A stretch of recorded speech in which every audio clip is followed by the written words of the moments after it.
दोस्तों, आज हम आपके लिए लेके आए हैं जंगे तबूक में हजरत काब रजी अल्लाहु अन्हु का ना जा पाना और माफी का रुला देने वाला वाकया। चलिए तो शुरू करते हैं आज की वीडियो। इसी तबूक की लड़ाई में माजुरीन के अलावा 80 से ज्यादा तो मुनाफिक अंसार में से थे और इतने की तकरीबन बदवी लोगों में से।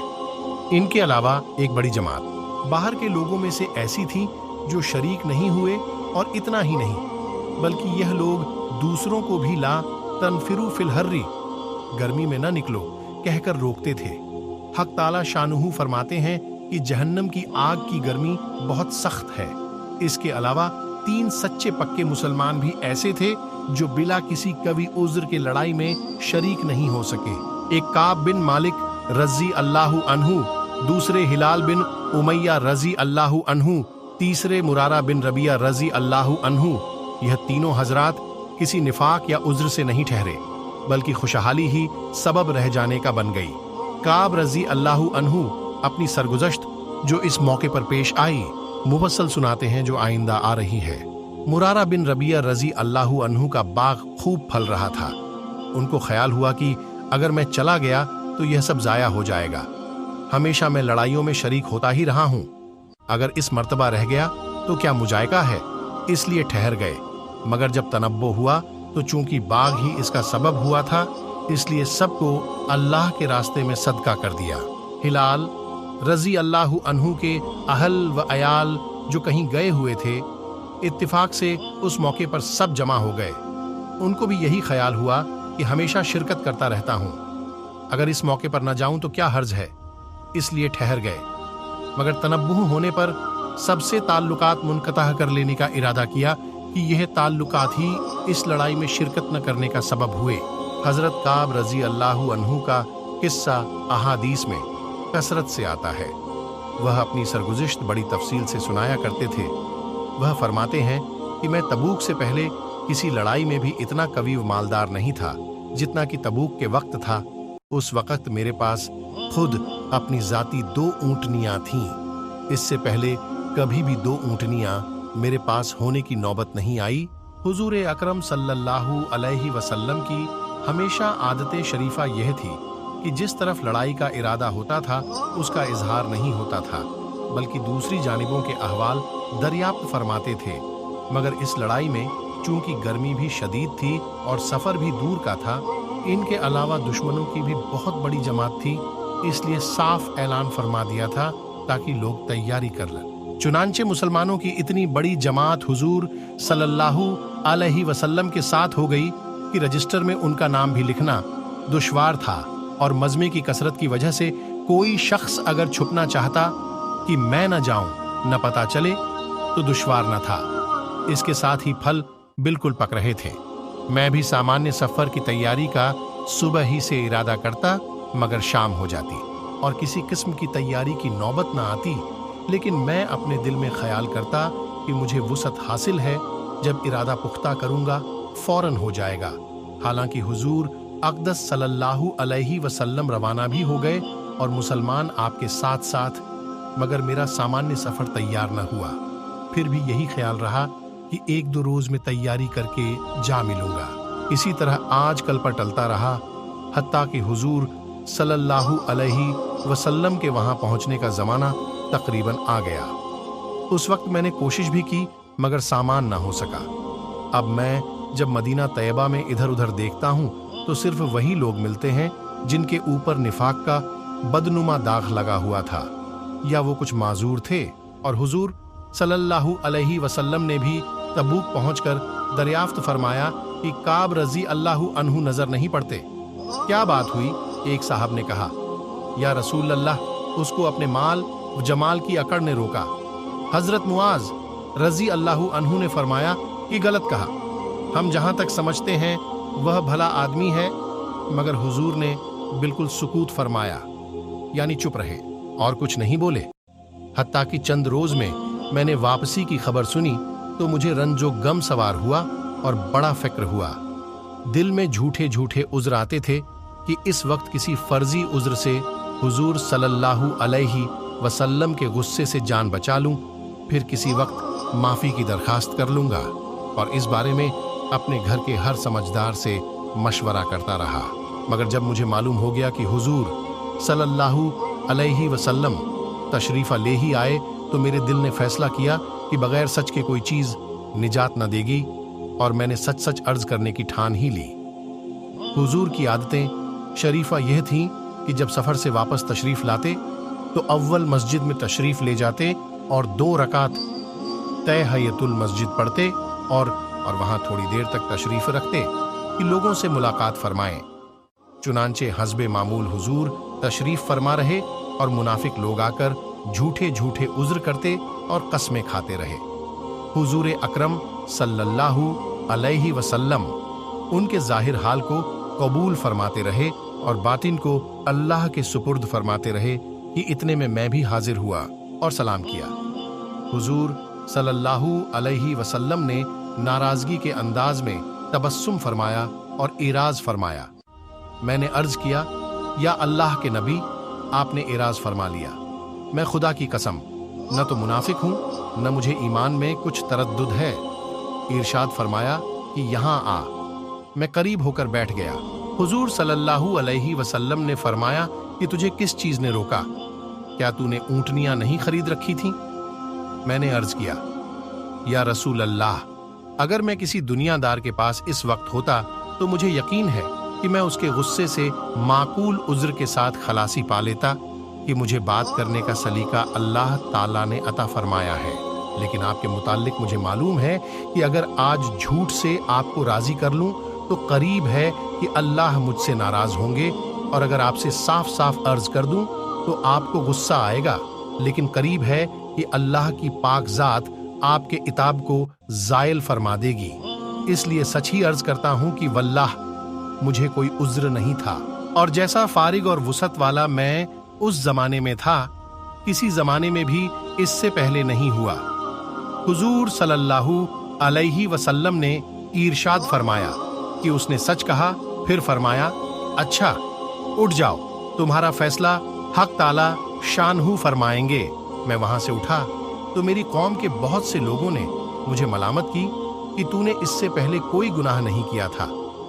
अगर तू कोई उज़्र करके हुजूर से इस्तगफार की दरखास्त करता तो हुजूर का इस्तगफार तेरे लिए काफी था। मैंने उनसे पूछा कि कोई और भी ऐसा शख्स है जिसके साथ ऐसा मामला हुआ हो। लोगों ने बताया कि 2 शख्सों के साथ और भी यही मामला हुआ कि उन्होंने भी यही गुफ्तगू की जो तूने की, और यही जवाब उनको मिला जो तुझको मिला। एक हिलाल बिन उमैया रजी अल्लाहु अन्हु, दूसरे मुरारा बिन रबिया रजी अल्लाहु अन्हु। मैंने देखा कि 2 सालेह शख्स जो दोनों बदरी हैं वह भी मेरे शरीके हाल हैं। हुजूर अक़दस सल्लल्लाहु अलैहि वसल्लम ने हम तीनों से बोलने की मुनमानत भी फरमा दी कि कोई शख्स हमसे कलाम न करे। यह कायदे की बात है कि गुस्सा उसी पर आता है जिससे ताल्लुक होता है, और तंबीह उसी को की जाती है जिसमें उसकी अहलियत भी हो। जिसमें इस्लाह व सलाह की काबिलियत ही न हो, उसको तंबीह ही कौन करता है। हज़रत काब रज़ी अल्लाहु अन्हु कहते हैं कि हुजूर की मुमानत पर लोगों ने हमसे बोलना छोड़ दिया और हमसे इज्तनाब करने लगे, और गोया दुनिया ही बदल गई। हालांकि ज़मीन बावजूद अपनी वुसत के मुझे तंग मालूम होने लगी।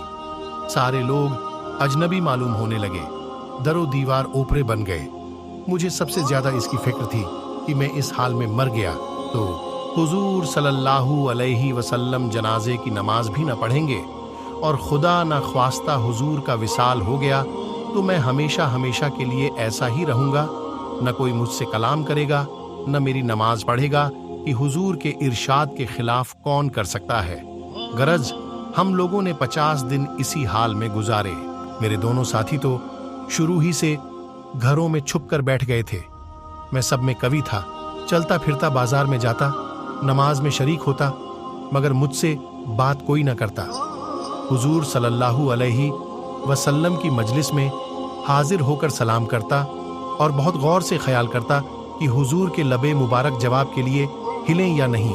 नमाज के बाद हुजूर सल्लल्लाहु अलैहि वसल्लम के करीब ही खड़े होकर नमाज पूरी करता और आंख चुरा कर देखता कि हुजूर मुझे देखते भी हैं या नहीं। जब मैं नमाज में मशगूल होता तो आप मुझे देखते और जब मैं इधर मुतावज्जाह होता तो आप मुंह फेर लेते और मेरी जानिब से एराज फरमा लेते। गर्ज यही हालात गुजरते रहे और मुसलमानों का बातचीत बंद करना मुझ पर बहुत ही भारी हो गया, तो मैं अब्बू कतादा रजी अल्लाहु अन्हु की दीवार पर चढ़ा। वो मेरे रिश्ते के चचाजाद भाई भी थे और मुझसे ताल्लुकात भी बहुत ही ज्यादा थे। मैंने ऊपर चढ़कर सलाम किया। उन्होंने सलाम का जवाब न दिया। मैंने उनको कसम देकर पूछा कि क्या तुम्हें मालूम नहीं मुझे अल्लाह और उसके रसूल से मोहब्बत है? उन्होंने इसका भी जवाब न दिया।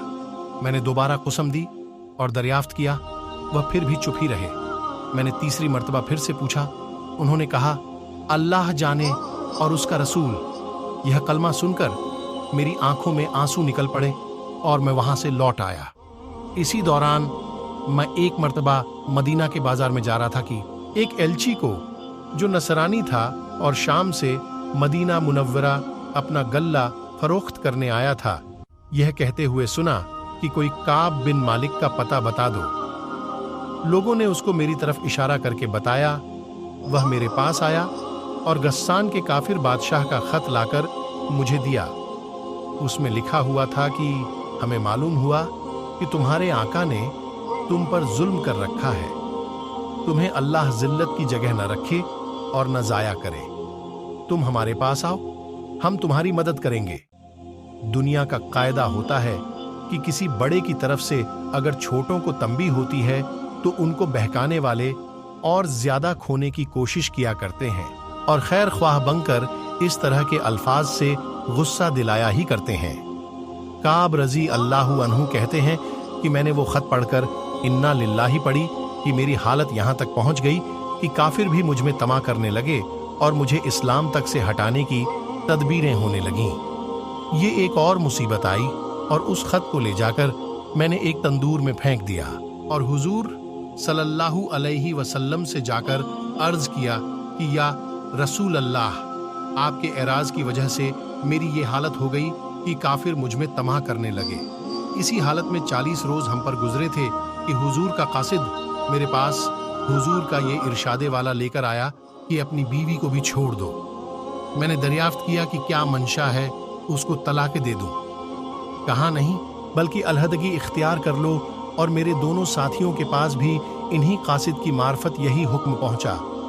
मैंने अपनी बीवी से कह दिया कि तू अपने मैके में चली जा, जब तक अल्लाह ताला शानहू इस अम्र का फैसला फरमाए वहीं रहना। हिलाल बिन उमैया रजी अल्लाहु अन्हु की बीवी हुजूर की खिदमत में हाजिर हुई और अर्ज किया कि हिलाल बिल्कुल बूढ़े शख्स हैं, कोई खबरगिरी करने वाला ना होगा तो हलाक हो जाएंगे। अगर आप इजाजत दें और आपको गरानी ना हो तो मैं कुछ कामकाज उनका कर दिया करूं। हुजूर ने फरमाया, मुजायका नहीं लेकिन सोहबत ना करें। उन्होंने अर्ज किया, या रसूल अल्लाह, इस चीज की तरफ तो उनको मैलान भी नहीं। जिस रोज से ये वाकया पेश आया है आज तक उनका वक्त रोते ही गुजर रहा है। काब कहते हैं कि मुझसे भी कहा गया कि हिलाल की तरह तू भी अगर बीवी की खिदमत की इजाजत ले ले तो शायद मिल जाए। मैंने कहा, वो बूढ़े हैं, मैं जवान हूं, न मालूम मुझे क्या जवाब मिले, इसलिए मैं जुर्रत नहीं करता। गरज इस हाल में 10 रोज और गुजरे कि हमसे बातचीत मेलजोल छूटे हुए पूरे 50 दिन हो गए। 50वें दिन की सुबह की नमाज अपने घर की छत पर पढ़कर मैं निहायत गमगीन बैठा हुआ था। जमीन मुझ पर बिल्कुल तंग थी और जिंदगी दूभर हो रही थी कि सलाह पहाड़ की चोटी पर से एक जोर से चिल्लाने वाले ने आवाज दी कि काब रजी अल्लाहु अन्हु, खुशखबरी हो तुमको। मैं इतना ही सुनकर सजदे में गिर गया और खुशी के मारे रोने लगा और समझा कि तंगी दूर हो गई। हुजूरे अक़दस सल्लल्लाहु अलैहि वसल्लम ने सुबह की नमाज के बाद हमारी माफी का ऐलान फरमाया, जिस पर एक शख्स ने तो पहाड़ पर चढ़कर जोर से आवाज दी कि वह सबसे पहले पहुंच गई। इसके बाद एक साहब घोड़े पर सवार होकर भागे हुए आए। मैं जो कपड़े पहन रहा था वह निकालकर बशारत देने वाले की नजर कर दिए। खुदा की कसम, इन 2 कपड़ों के सिवा और कोई कपड़ा उस वक्त मेरी मिल्क में न था। इसके बाद मैंने 2 कपड़े मांगे हुए पहने और हुजूर सल्लल्लाहु अलैहि वसल्लम की खिदमत में हाजिर हुआ। इसी तरह मेरे दोनों साथियों के पास भी खुशखबरी लेकर लोग गए। मैं जब मस्जिद नबी में हाजिर हुआ तो वह लोग जो खिदमत अक़दस में हाजिर थे मुझे मुबारकबाद देने के लिए दौड़े और सबसे पहले अबू तलहा रजी अल्लाहु अन्हु ने बढ़कर मुबारकबाद दी और मुसाफा किया, जो हमेशा ही यादगार रहेगा। मैंने हुजूर सल्लल्लाहु अलैहि वसल्लम की बारगाह में जाकर सलाम किया तो आपका चेहराए अनवर खिल रहा था और अनवार खुशी के चेहरे से जाहिर हो रहे थे। हुजूर अक़दस सल्लल्लाहु अलैहि वसल्लम का चेहराए मुबारक खुशी के वक्त में चांद की तरह से चमकने लगता था। मैंने अर्ज किया, या रसूल अल्लाह, मेरी तौबा की तकमील यह है कि मेरी जायदाद जो है वो सब अल्लाह के रास्ते में सदका है कि यह सरवत ही इस मुसीबत का सबब बनी थी। हुजूर ने फरमाया कि इसमें तंगी होगी, कुछ हिस्सा अपने पास भी रहने दो। मैंने अर्ज किया कि बेहतर है खैबर का हिस्सा रहने दिया जाए, मुझे सच ही ने निजात दी, इसलिए मैंने अहद कर लिया कि हमेशा ही सच बोलूंगा। तो दोस्तों, इस तरह ये वाकया खत्म होता है। तो हमने देखा कि काब रजी अल्लाहु अन्हु ने किस तरह सच बोलकर तकलीफों को बर्दाश्त किया और हमें भी ये पैगाम दिया कि हमेशा सच ही बोलना चाहिए, क्योंकि सच बोलकर कभी ना कभी परेशानियों से नजात मिल ही जाती है। तो ये वीडियो आपको कैसी लगी कमेंट में ज़रूर बताएं और चैनल को सब्सक्राइब करना ना भूलें। आपके लिए ही हम ऐसे वीडियो बना रहे हैं और आपका ही सपोर्ट हमें चाहिए। और अगर वीडियो अच्छी लगी हो तो लाइक और शेयर भी कर दीजिएगा।